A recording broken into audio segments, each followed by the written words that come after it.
Relating to value investing, I don't know that it ever comes back.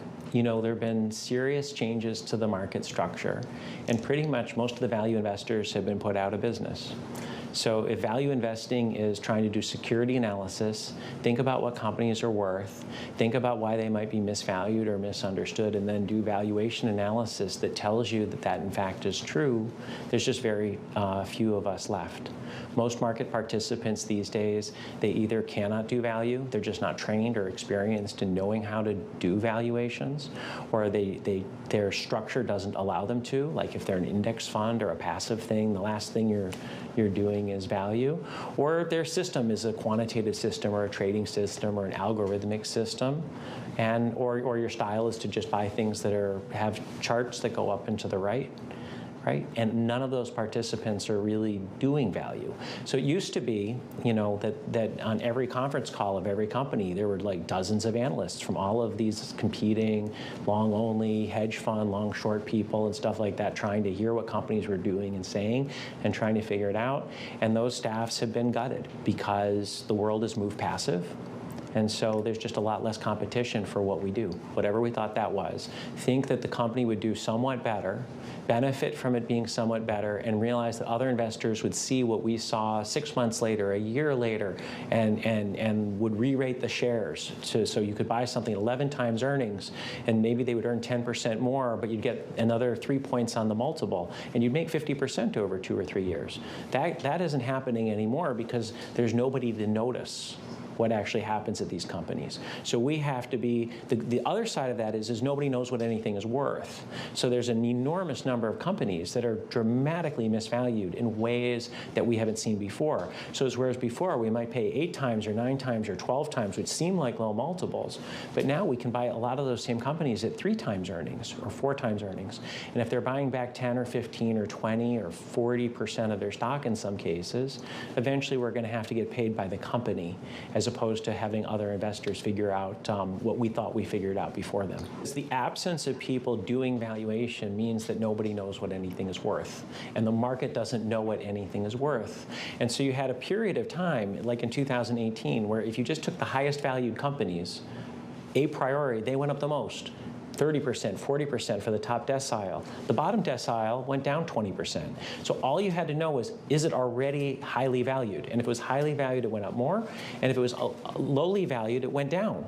And so you had this bifurcation of the market, and that bifurcation basically remains. So people look at those companies that ran away, and they were already overvalued, and they became even more overvalued, and they look at them now and go, oh my goodness, they're down 50%, they're down 70%, whatever it is, they must be cheap because a deep value, even one person I heard say, talking about stuff that was down a lot from a recent high.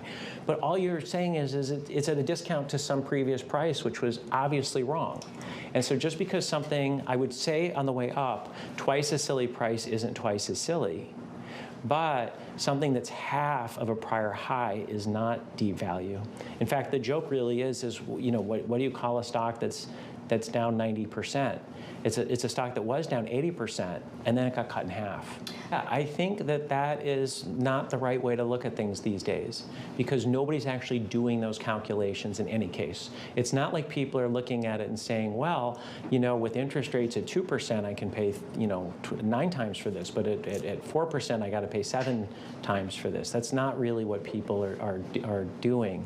You know, what you basically have is you have companies where the value fundamentally disconnected, and you can figure out what we're in is a bear market.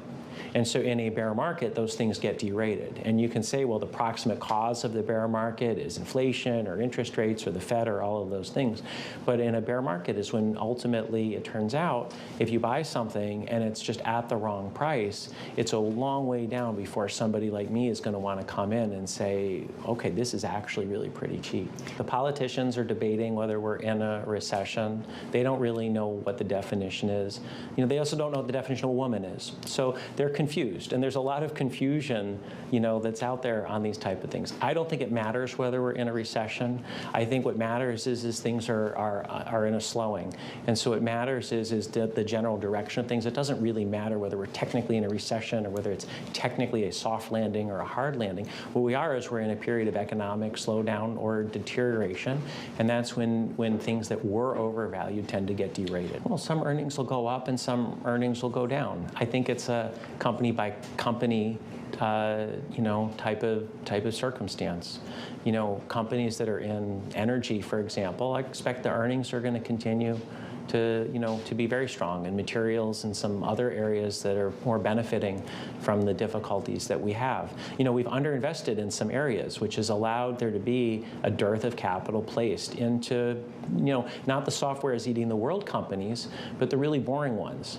And, when was the last time we put a cement factory in this country? And when was the last time we created an oil refinery? We've underinvested in these areas, and that's going to allow companies that are in these areas to earn excess profits for a substantial period of time, because they don't face the normal competition that you'd have if we were trying to grow these sectors. I think we have moved from whatever that 40-year period of structural reduced inflation and deflation. I think we are now in an era of inflation, but I don't really want to quantify and come up with a figure, because I wouldn't know how to make one. I think the Fed chairman wanted to be reappointed. I think that slowed things down.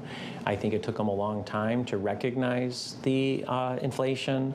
I think they, for a while, were like, well, let's continue easing because we only have 1.7% inflation, or let's keep easing because we don't have full employment everywhere, and we blew up a great big bubble and a lot of kind of things. I think the sad thing that comes from that is if we don't want to have a huge inflation problem, they need to do what they can about it. Frankly, I don't think the Fed has complete control over inflation. I think half of the inflation problem is a fiscal problem. And there's no discussion at all about making fiscal measures to either increase supply, which would actually be a nice thing to do, because if you increase supply, you increase wealth and you make people rich. Instead, what we're doing is we're trying to reduce demand, which essentially means lower everybody's standard of living to try to fight the inflation. But nonetheless, the inflation needs to be fought, and the Fed, can only control what it can control. I think it's a mistake to put them as the sole responsibility for fixing them. Well, look, the systemic risks have built up in the government bond markets all around the world. From 2008 on, we socialized the financial crisis. We've socialized a lot of other things. The fiscal situation is difficult in all of the developed markets. Here we are, we're at the top of an economic recovery, and there's still $1 trillion deficit. And that's before rates change, before next year's COLA increases, before the economy slows, and before we decide whether we need to do something to bail out a weaker government like Britain or Japan or something like that. So there's all kinds of buildup on the sovereign, and it's not unique to the United States. All of the major developed sovereigns have this issue. We say here we're fine in the U.S. because Japan has 250% debt to GDP, and nothing so bad has happened there. But what if something is beginning to happen bad there? The yen has weakened considerably. They've had to intervene in the currency. And the numbers that have always been on the page, when you have a down cycle is when these things tend to metastasize.